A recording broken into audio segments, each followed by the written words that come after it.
Hey consumers, welcome back to Amateur Consumption. I'm Isaac. And I'm Mary. This week on our craft beer series, we're deviating a little bit, and it might be a little controversial, but we're taking a look at Wicked Weed and their double IPA. So one of the reasons that Wicked Weed is controversial in this sense is that technically they're no longer a craft brewery. When we first moved to Charlotte, Wicked Weed was a craft brewery in Asheville, North Carolina, and we just fell in love with their beer. And then about a year ago, they sold to Anheuser-Busch, and with that sale, they are no longer considered a craft brewery. Because to be considered a craft brewery, you have to essentially not be part of one of the very large distributors like Anheuser-Busch.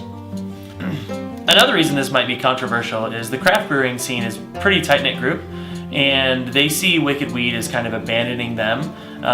This doesn't necessarily mean that their beer is going to lower in quality or anything else. It's more of a value statement that people are having an issue with.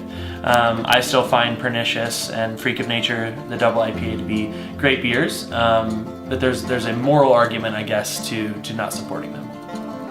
And there's a lot of reasons for selling, like distribution for craft breweries has to stay under so many kegs and stuff like that. So there's a lot of aspects to the sale, but that's why we decided we're still going to taste their beer.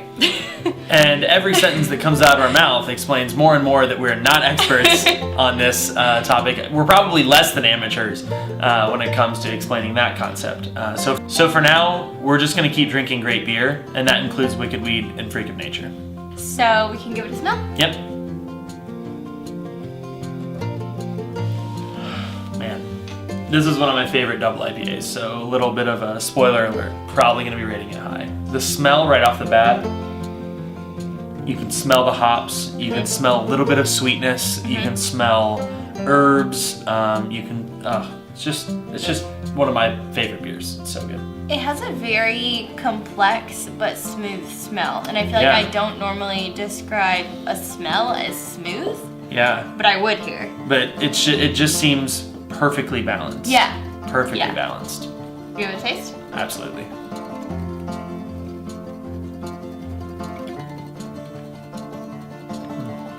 Well, you're gonna forget that that's 8.5%. You're not wrong. This beer is great.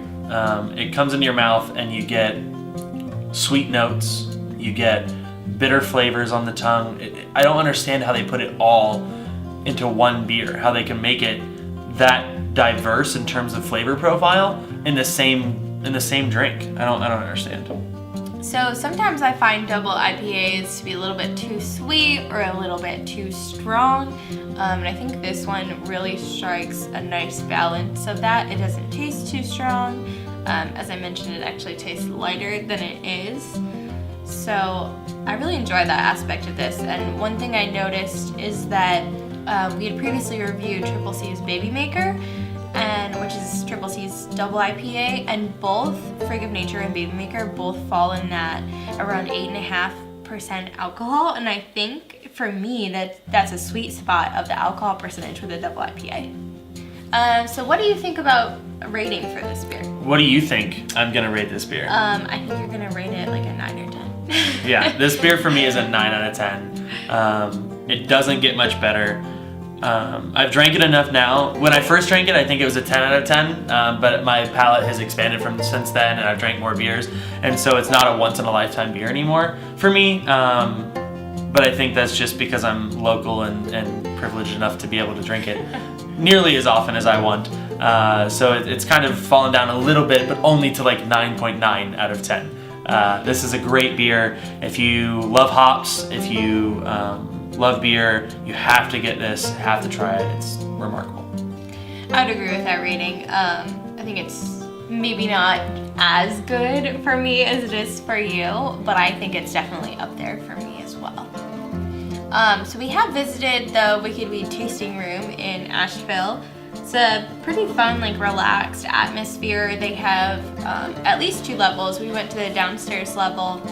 And the thing that stuck out to me was they had a ton of different options for all of their beers on tap.